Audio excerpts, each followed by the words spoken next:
हाँ आशुतोष, आवाज जा रहा है? Ashutosh, yes sir.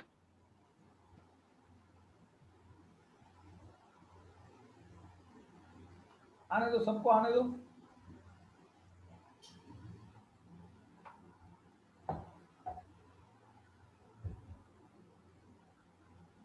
Same link में ही सभी को ज्वाइन करना है ना।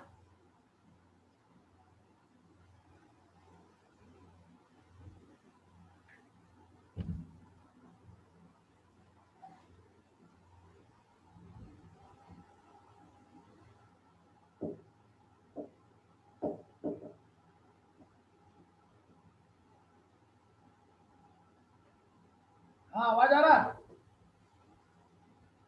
हेलो, यस सर, आ रहा है। आ रहा है। चलो स्टार्ट करें। चलो शेयर कर रहे हैं। अब ज्वाइन करते रहेगा धीरे धीरे, क्या करेंगे।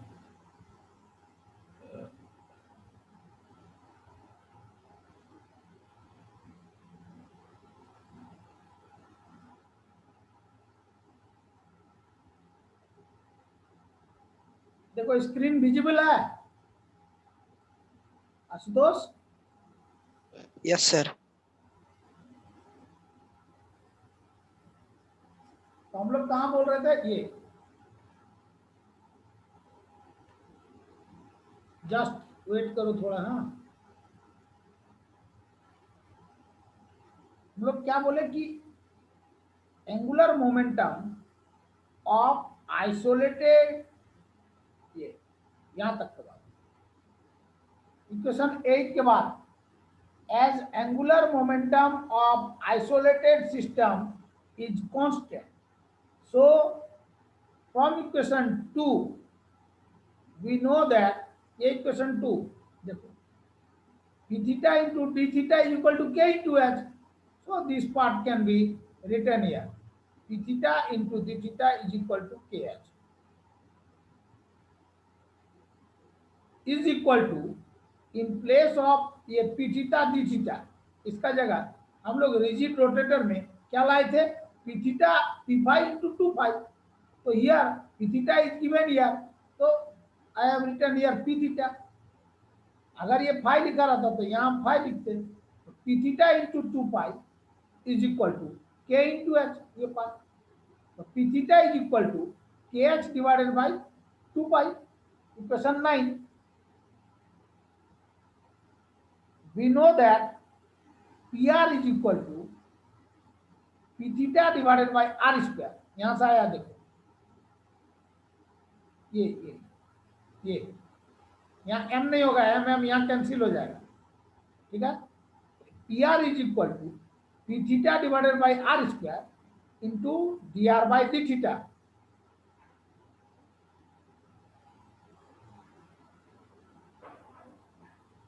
अब उसका वैल्यू को क्या करेंगे हम लोग? पुट करेंगे वहां पर। रुको, 2 जन वेट कर रही है, सुहासिनी विश्वकर्मा और अमित चंद्रा।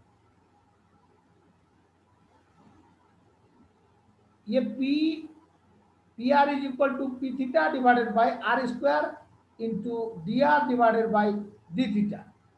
अब इसको क्या किए? PR into dr both sides, dr will be multiplied in left hand side or right hand direction, so PR into dr is equal to this P theta divided by R square into dr divided by d theta into this dr। इधर भी किया dr और यहां भी लिख दिया dr।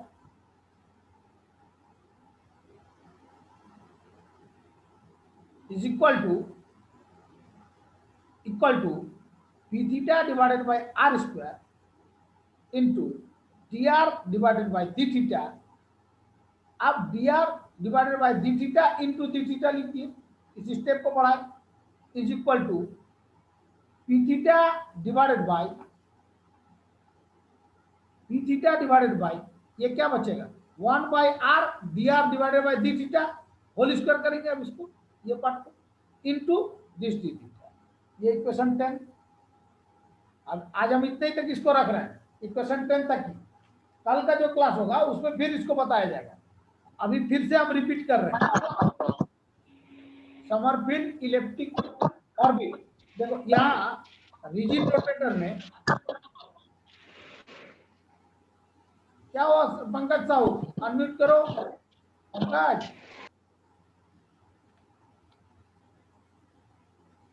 Rigid rotator का जो भी पार्ट है यहाँ, अगर हमारा हार्मोनिक ऑसिलेटर कॉन्सेप्ट वहां से अगर हम लोग को समझ में नहीं आया, रिजिड अगर हार्मोनिक ऑसिलेटर समझ में नहीं आया तो रिजिड रोटेटर नहीं आएगा।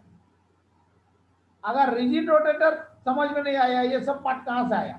देखो फेज इंटीग्रल, ये वर्ड कहाँ से आ रहा, ये अगर नहीं मालूम आ रहेगा तो समरफील्ड इलेक्ट्रिक ऑर्बिट नहीं समझ में आएगा। ये एक बार दो बार रिपीट करने से नहीं होगा, इसको और एक दो क्लास लेना पड़ेगा, तभी समझ में आएगा ये पार्ट।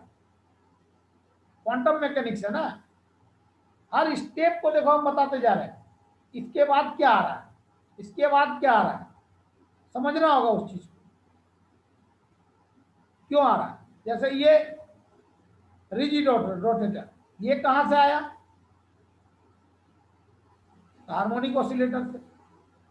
ये विल्सन समरफील्ड क्वांटिटाइजेशन रूल में ये पार्ट होता है। इतना इक्वेशन 3 का जो दिख रहा है, ये वैल्यू उतना होता है quantum Wilson Sommerfeld quantization rule का, रूल के आधार पर।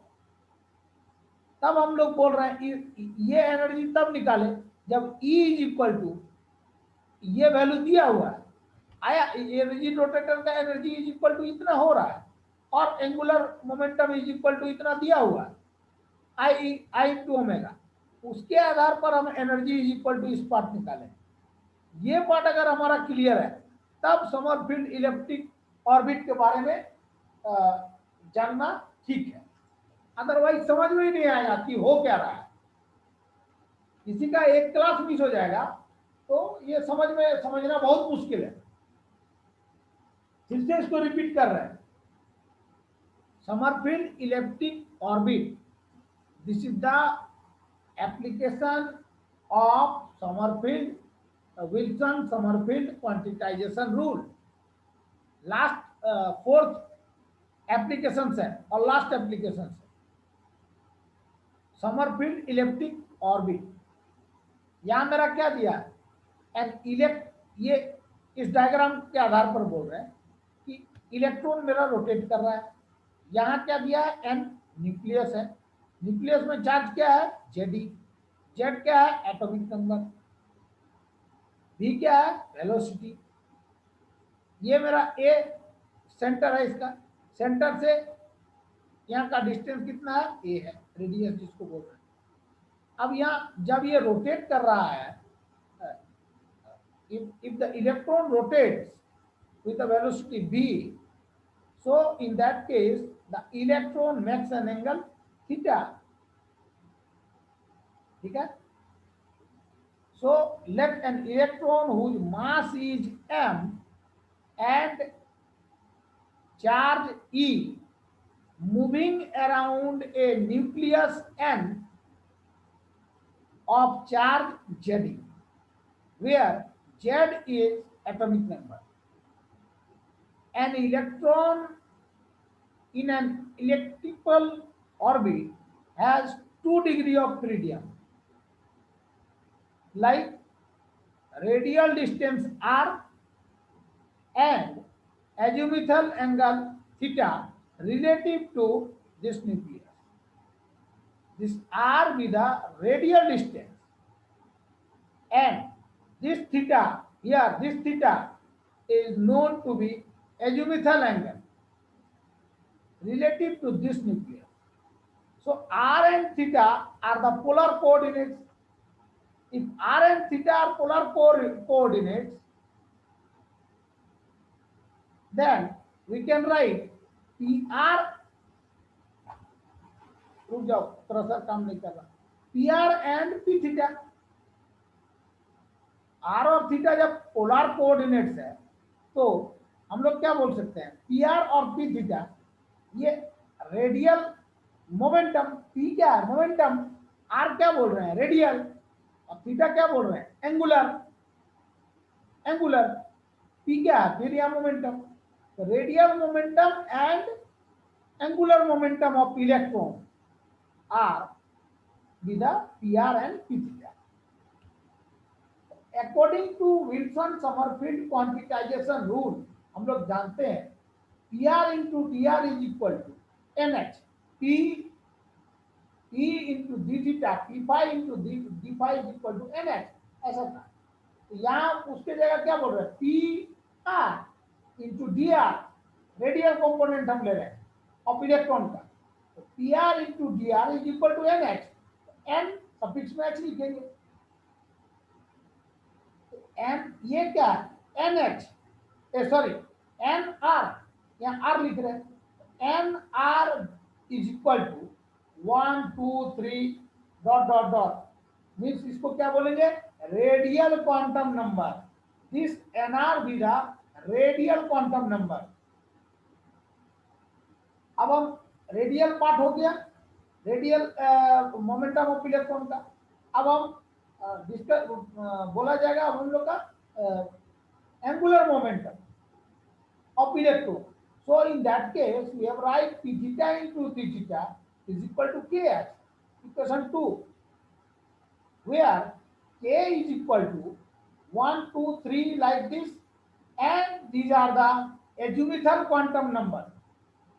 यहाँ हो जाएगा रेडियल क्वांटम नंबर, ये क्या हो जाएगा, एजिमुथल क्वांटम नंबर। ये एंगल बना रहा है ना थीटा, तो स्टार्टिंग में हम लोग क्या बोल रहे हैं, एंगल जब बन रहा है एजिमुथल एंगल, तो ये 1 2 3 k is equal to 1 2 3 4 like this, ये हो जाएगा एजिमुथल क्वांटम नंबर। अब हम लोग जानते हैं p is equal to m into b, m into b। तो जब हम लोग रेडियल कंपोनेंट का बात करेंगे, रेडियल क्वांटम नंबर और radial angular momentum of electron का बात करेंगे, तो PR is equal to M into B. तो बी के जगह क्या लिखेंगे, वी आर। तो PR is equal to M into, ये वी आर के जगह क्या हो जाएगा, D R by D T. अब ये D R by D T को हम लिख रहे हैं PR is equal to M into are dot, means R dot is equal to D R by D T. Now this is equation 3। अब हम लोग एजिमुथल क्वांटम नंबर के बारे में, sorry azimuthal angular momentum of electron P theta is equal to बोल सकते हैं M into R square into D theta divided by D T.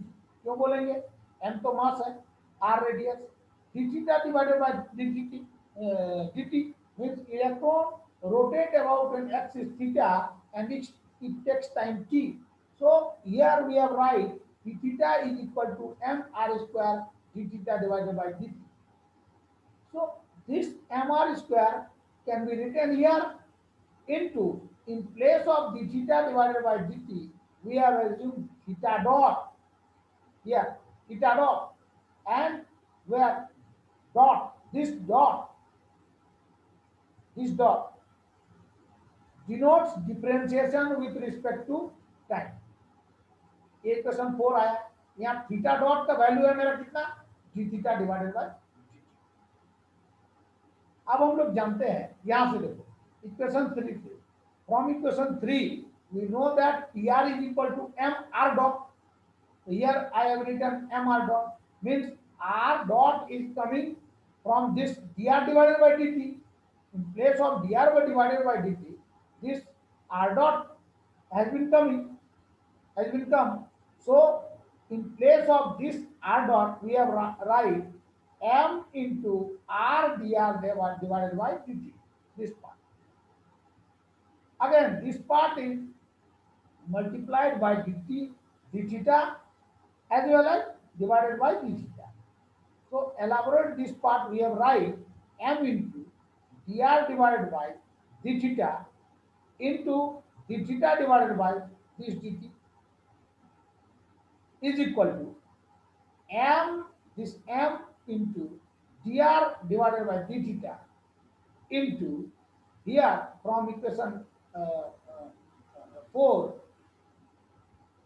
from this equation 4 we have got d theta is equal to d theta dot is equal to d theta divided by dt.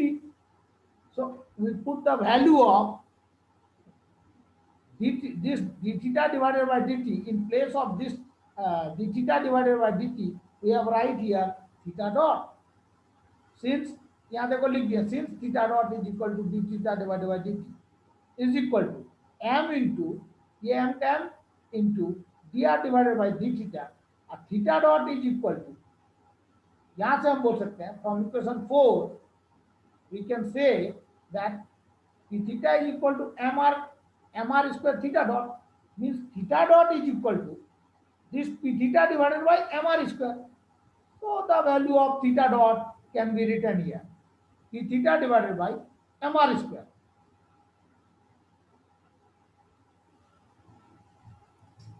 Now this PR is equal to this m will be cancelled, so rest part is p theta divided by r square, m नहीं होगा r square dr divided by d theta. Equation 5.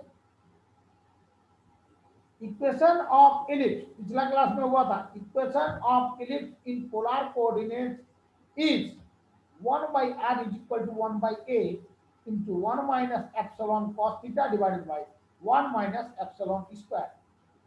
Equation 6 ये होता है where this epsilon is equal to root under 1 minus b by a whole square. पिछला class में ये आया था. a मेरा क्या आया था? A be the semi major axis and this B be the semi minor axis of the ellipse.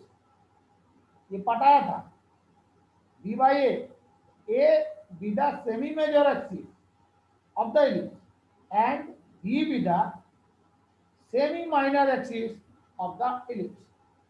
So differentiating this with respect to theta, we have 1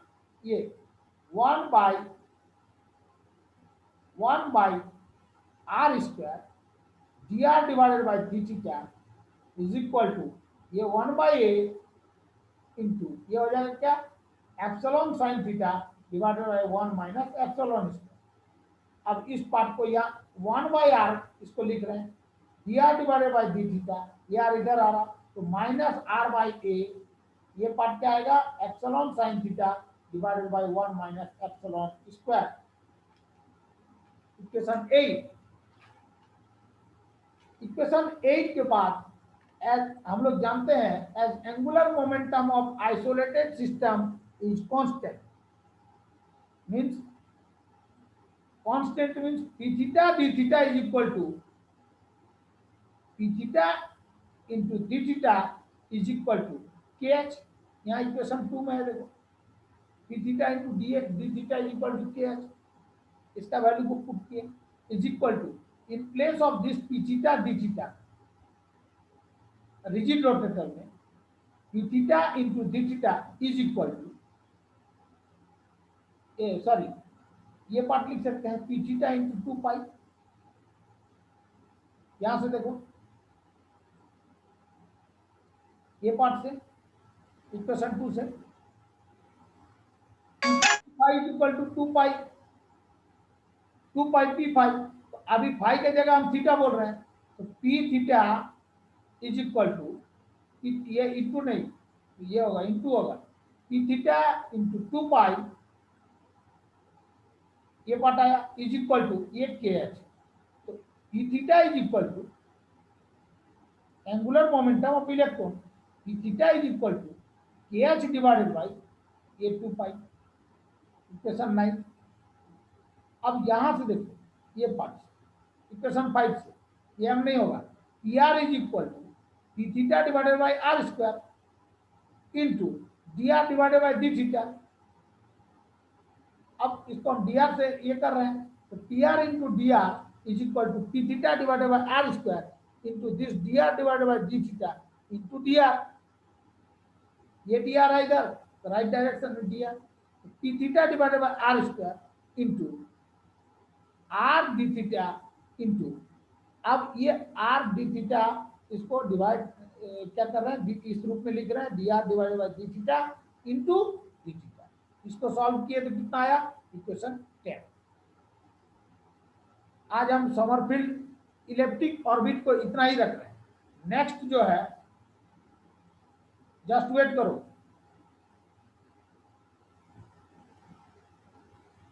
wait करो। हाँ, पिछला क्लास का अभी हमको देखना है, रुक जाओ।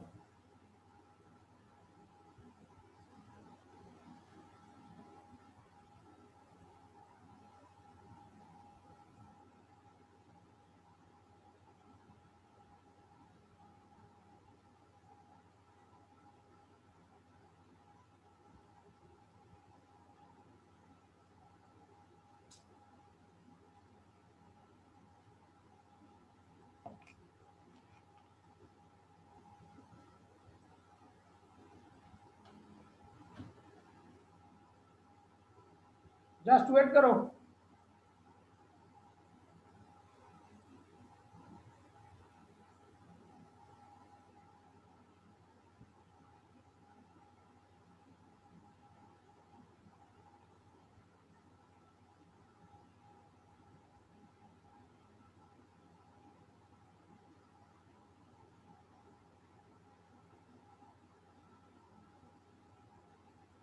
यही था विल्सन समरफील्ड क्वांटिटाइजेशन रूल।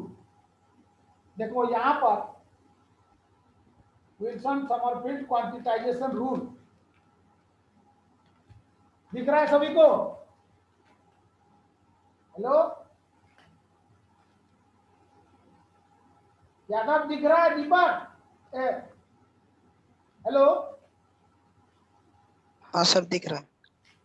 अब देखो यहाँ पर फेज इंटीग्रल देखो साफ साफ लिखा हुआ है। तुम लोग तो नोट्स पढ़ा नहीं, अब हमको फिर से देखना पड़ रहा है इस बात को।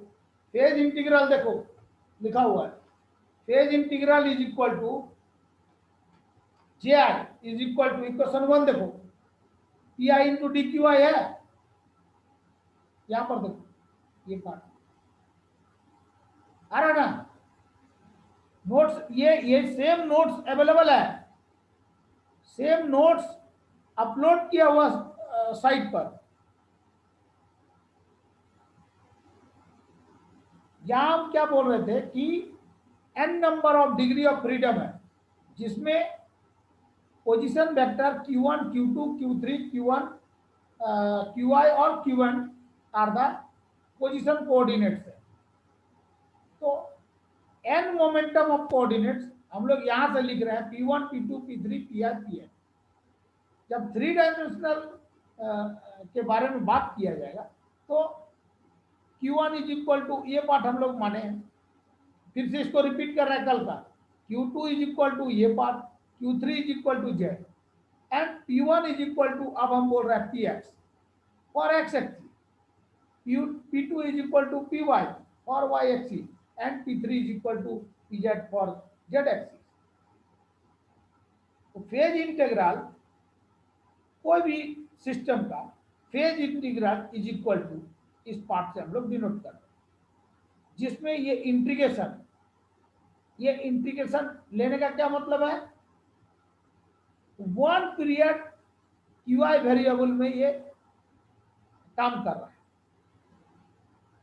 तो according to Wilson Sommerfeld rule, only those orbits are allowed as stationary state for which each phase integral ये is integral multiple of Planck constant, means pi into dqi is equal to n into h, n into h हो जाएगा ना यहाँ, तो यहाँ i दिया है तो वहां क्या हो जाएगा ni into h। देखो ये ni into h यहाँ देखो लिख रहे हैं, according to Wilson Sommerfeld rule only orbits are allowed as a stationary state for which each phase integral, phase integral मेरा क्या, ये पार्ट आया इक्वेशन 1, इस पार्ट को यहां लिख दिए, is equal to integral multiple of Planck constant ni into h, ni is equal to this part. Second part इसका था, अब हम बोल रहे हैं यहां से हमारा फेज इंटीग्रल आया, फेज इंटीग्रल कंप्लीट होने के बाद इक्वेशन 2 मेरा एराइज किया विल्सन का रूल के आधार पर, स्टेटमेंट के आधार पर। Applications of Sommerfeld rule, Sommerfeld quantization rule, particle in box, ये पार्ट। तो suppose a particle of mass m in this box to move in x direction. So the particle is under the influence of no forces except during collision. क्या हो रहा था? टकरा रहा था, दूसरा कोई फोर्स काम नहीं कर रहा है। m मास का पार्टिकल जब x एक्सिस में मूव कर रहा है तो कोई दूसरा फोर्स काम नहीं कर रहा है, सिर्फ क्या हो रहा है? कोलाइड कर रहा है। कहां पर कोलाइड कर रहा है? जब x इज इक्वल टू 0 और x is equal to a, means x is equal to 0, तो ये यहां पर स्ट्राइक होने के बाद क्या करेगा? x is equal to a में आया। इस वॉल पर जब स्ट्राइक किया, again it rebounds to the first wall, means it is rebounds elastically, बोल सकते हैं। So the linear momentum for this x axis, the linear momentum px is equal to p will be constant of motion, and the phase integral ये part. अब हम j is equal to px into dx, x axis का बात है, is equal to p into dx। यहाँ हम क्या बोले? px linear momentum px is equal to p will be constant of motion। अब ये पार्ट आया P। अब विल्सन समरफील्ड क्वांटिटाइजेशन रूल के आधार पर, यहां फ्रॉम इक्वेशन 2, ये इसके आधार पर हम लोग यहां लिख सकते हैं P into D X is equal to N into H. वहां क्या P I into D Q I है, तो यहाँ P into D X is equal to N into H. वहां क्या था? Ni। तो यहाँ जब I नहीं है तो यहाँ मेरा I यहाँ भी नहीं है, N पर भी नहीं है। अब P into D X is equal to हम बोल सकते हैं 2 into A into P, 2a dx is equal to 2a। टकरा रहा ना, स्ट्राइक हो रहा, into this P is equal to NH। तो P momentum is equal to NH divided by 2a। Particle in box, उसका मोमेंटम कितना आ रहा है? NH divided by 2a। Numerical इसका सॉल्व करना होगा। Now the total energy of the system, the total energy of this system is equal to kinetic energy, because the particle moves from this wall to this wall and again it rebounds from this wall to first wall. So energy, total energy is equal to, we have write P square divided by 2m.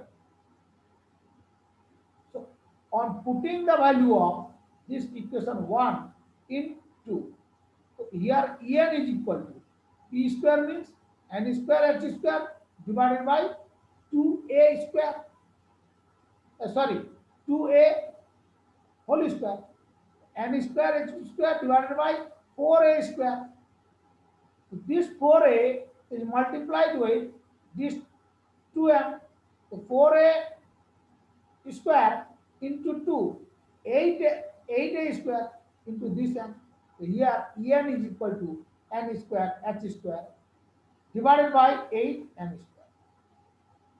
So this is a particle applications of first application of Wilson-Sommerfeld quantization rule regarding the particle in which is inside the box, and the particle moves with a velocity, moves with a velocity, and it has some kinetic energy.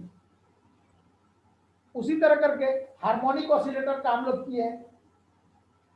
Harmonic oscillator में क्या था कि हम लोग simple harmonic motion, हम लोग को मालूम क्या है कि if a body moves in upward direction, ठीक है, and again it is moves from due to restoring force, it moves towards its initial position.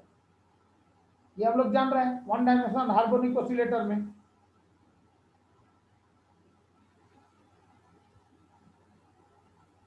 तो उसके सिंपल हार्मोनिक मोशन के आधार पर F is equal to minus K X. K क्या है?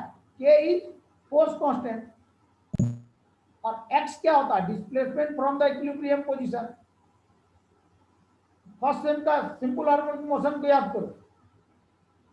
अगर कोई बॉडी वर्टिकली अपवर्ड डायरेक्शन में जा रहा, एस डिस्टेंस ट्रेवल किया, पी पॉइंट तक गया, वहां रेस्टोरिंग फोर्स के चलते क्या हो रहा है? वापस अपना इनिशियल पोजीशन ओ पर आ रहा है।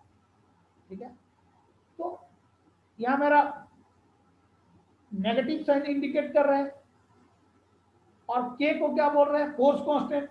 एक्स क्या है? एस के जगह एक्स बोल रहे हैं। X with the displacement from the equilibrium position O to P.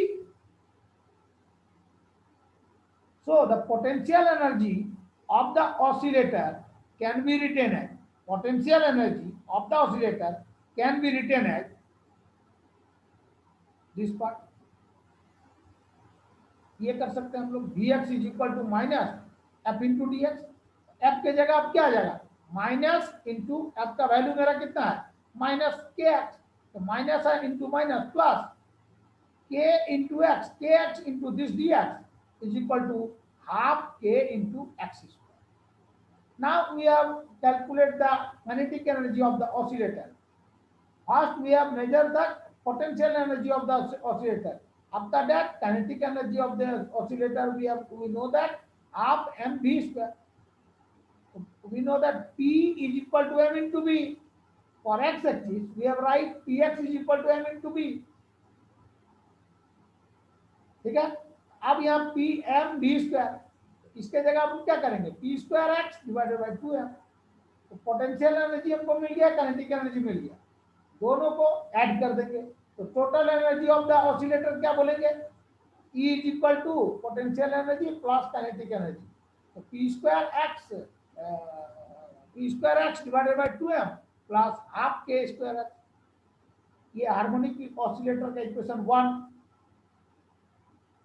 We know that according to Wilson Sommerfeld quantization rule is equal to, ये होता है ना जी, px into dx is equal to nx, equation 2। n 0 1 2 3 ये क्या है? Principal quantum number. इसमें यहाँ देखो ये part px into integral px into dx represent an area in the phase space. So particle will perform a simple harmonic motion in one dimension which will represent by a curve in phase space and has coordinates x into x or dx. So this px into dx is equal to area of ellipse is equal to area of ellipse. ये देखो area of ellipse equal to pi into a into b. a क्या है? यही चीज वहां आया, a with the major axis and b with the major a with the semi major axis and b with the semi minor axis. If we taken px is equal to 0, ये part ध्यान से समझना इसको। px is equal to 0 and x is equal to a, or x, and again if x is equal to a, px is equal to b. Now this is equation 4 and the value of equation 4 can be put in this equation. We have to measure the total energy of the oscillator. So this value px is equal to initially if we take in the value of px, then and x is equal to a, then E is equal to px is equal to 0 divided by 2m plus half k square. This part is written here 0. Here px is equal to 0 is equal to half ka square. A is equal to root under 2. This 2 is multiplied with this e, So 2e is equal to k square. A is equal to root under 2e divided by k. Now again, if we put the value of x is equal to 0 in this equation, here in this place, x is equal to 0 and px is equal to b, this part px is equal to b. So E is equal to b square by 2m. Here in place of px we have write b, so b square by 2m plus half k into 0, x value of x is 0, so b square divided by 2m plus 0, this part. So b is equal to root under 2me. Now on putting the value of equation 5, 6 in this 3, here phase integral. So this px into dx is equal to pi, this pi can be written here, pi a, the value of a is given in equation 5, means root under 2e divided by k, this part is written here, into here b is given here, so the value of b is root under 2me, so this part can be again written here, root under 2me. On solving this, we have write pi into 2e divided by k. In place of k we have write m omega square, we know that k force constant, k is equal to m omega square into root under 2me. So this 2 root 2, here root 2 means 2, pi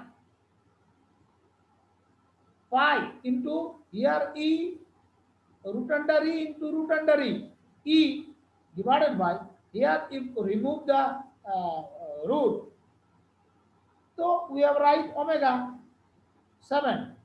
Now again put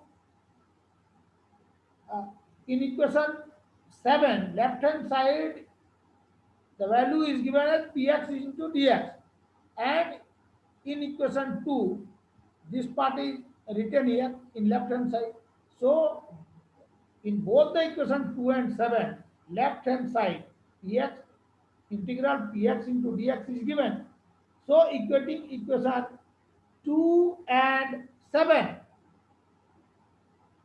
here this equation 2 and this equation 7, if we equate both the equation, so in equation 7 the value is given and given in right hand side is 2 pi e divided by omega is equal to, in equation 2 the right hand side value is nh, so this part is written here nh.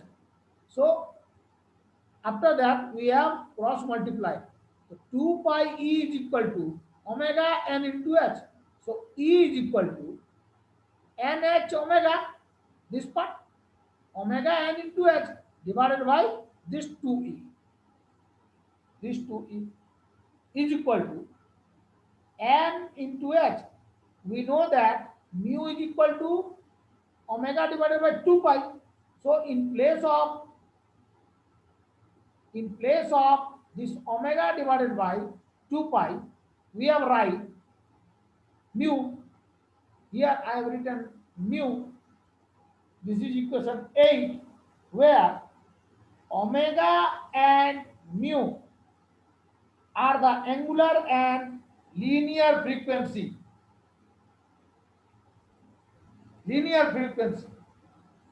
So the energy level of harmonic oscillator are not continuous.